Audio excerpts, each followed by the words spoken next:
याच दरम्यान मुंबई महानगरपालिका म्हणजे कुणा एका कुटुंबाची जहागिरी नाही असंही भाजपानं सुनावलंय।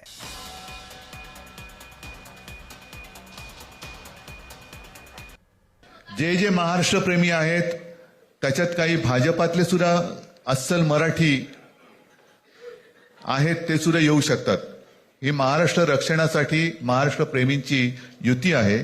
त्याच्यात काही जण भाजपमध्ये सुद्धा आहेत, त्याने जे काही चालले ते पाहवत नाहीये किंवा सहन होत नाहीये, ते सुद्धा येऊ शकतात। BMC is not family business आणि त्यामुळे मुंबई महानगरपालिका ही मुंबईकरांची आहे।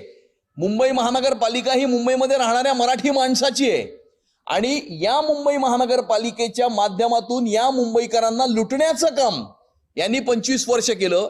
मुंबईचा कोपरा विकून खाल्ला, मुंबईकरांच्या खिशावरती डल्ला मारला आणि या देशातला सगळ्यात मोठा भ्रष्टाचार 3 लाख कोटीचा भ्रष्टाचार मुंबईच्या महानगरपालिकेमध्ये बसून यांनी केला।